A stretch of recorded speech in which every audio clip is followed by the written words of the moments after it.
Terrorist attacks అన్ని only guns ఇంకా bombs తో జరుగుతున్నాయి అని మీరు నమ్మితే యూఆర్ కంప్లీట్లీ రాంగ్. ఇలాంటి విషయం ఇండియాలో ప్రతి ఒక్కరికి అర్థం కావాలి, కానీ దీని గురించి ఎవరు మాట్లాడరు. ఈ వీడియో మొత్తం విన్న తర్వాత మోడర్న్ వార్ఫేర్ ని అండ్ టెర్రరిజం ని మీరు కంప్లీట్ డిఫరెంట్ యాంగిల్ లో చూస్తారు. గన్స్ అండ్ బాంబ్స్ యూజ్ చేసే విధానం ఒక్క అప్రోచ్ మాత్రమే. టెర్రరిస్టులు కానివ్వండి, ఎనిమీ నేషన్స్ కానివ్వండి, యూజ్ చేసే అప్రోచే CBRNED. ఇందులో ప్రతి ఒక్క క్యారెక్టర్ ఒక వార్ఫేర్ ని సూచిస్తుంది. సి అంటే కెమికల్ వార్ఫేర్. మీకు సింపుల్ గా అర్థమయ్యేది చెప్పాలంటే ఏదైనా టాక్సిక్ కెమికల్ ని వెపన్ లాగా యూజ్ చేయడమే కెమికల్ వార్ఫేర్. ఇంటర్నేషనల్ లా ప్రకారం కెమికల్ వెపన్స్ ని యూజ్ చేయడం ప్రొహిబిటెడ్. కానీ 2015 సిరియాలో ఐసిస్ అనే ఉగ్రవాద సంస్థ వాళ్ళ ఆపోజిట్ టీం పైన అలాగే సివిలియన్స్ పైన మస్టర్డ్ సల్ఫర్ అనే డేంజరస్ కెమికల్ వెపన్ ని యూజ్ చేసింది. దీని వల్ల హండ్రెడ్స్ ఆఫ్ పీపుల్ గాయపడ్డారు. సెకండ్ లెటర్ బి అంటే బయోలాజికల్ వార్ఫేర్. కొన్ని బయోటాక్సిన్స్ ని ఆర్ ఏజెంట్స్ ని పీపుల్ ని గాయపరచడానికి లేదంటే హార్మ్ చేయడానికి యూజ్ చేయడమే బయోలాజికల్ వార్ఫేర్. రీసెంట్ గా 2026 ఈ సంవత్సరంలోనే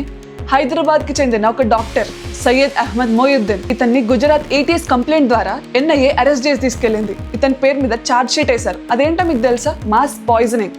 అంటే hundreds or thousands of people ని పాయిజన్ ఇచ్చి చంపేయడానికి ఇతను ట్రై చేశాడు. ట్రైజిన్ అనే బయోటాక్సిన్ ని ఇతను హెవీ అమౌంట్ లో కలెక్ట్ చేసి మాస్ పాయిజనింగ్ చేయడానికి ట్రై చేశాడు. అండ్ ఇది జరగకుండా NIA ఇతన్ని అరెస్ట్ చేసి తీసుకెళ్లిపోయింది. థర్డ్ అప్రోచ్ ఇస్ ఆర్ అంటే రేడియోలాజికల్ వార్ఫేర్. ఇదేమి ఒక న్యూక్లియర్ వెపన్ కాదు. రేడియో యాక్టివ్ మెటీరియల్ అంటే యురానియం ఇలాంటి ఎలిమెంట్స్ ని కావాలని ఇంటెన్షన్ తో డిస్పర్స్ చేయడం. గాలిలో నుంచి అయినా మట్టిలో నుంచి అయినా ఈ రేడియో యాక్టివ్ మెటీరియల్ ని డిస్పర్స్ చేస్తే అక్కడున్న లోకల్ హ్యూమన్ కైండ్ మొత్తం డ్యామేజ్ అవుతుంది. మీరు డర్టీ బాంబ్స్ అనే నేమ్ వినే ఉంటారు. ఈ బాంబ్స్ ఉన్నాయని ఏ నేషన్ కూడా యాక్సెప్ట్ చేయదు. దీని మెయిన్ టార్గెట్ ఒక్కటే.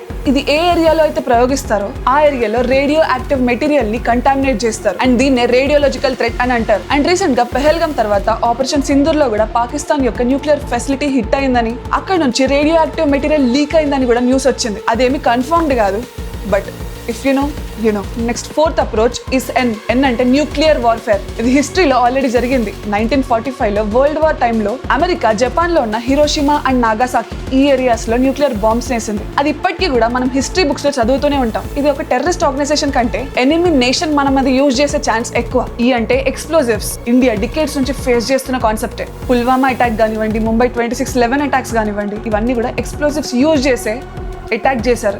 Last approach is the latest approach, digital warfare. అసలు ఒక మనిషి గన్ యూజ్ చేయకుండానే, బార్డర్ క్రాస్ చేయకుండానే మన డిజిటల్ సిస్టమ్స్ ని అటాక్ చేసే ఒక మేజర్ థ్రెట్ ఇది. గవర్నమెంట్ సిస్టమ్స్ ని కానివ్వండి, క్రిటికల్ ఇన్ఫ్రాస్ట్రక్చర్ ని కానివ్వండి, ఫినాన్షియల్ సిస్టమ్స్ ని టార్గెట్ చేయడానికి ఆపోజిట్ నేషన్స్ యూజ్ చేసే ఒక పథకం ఇది.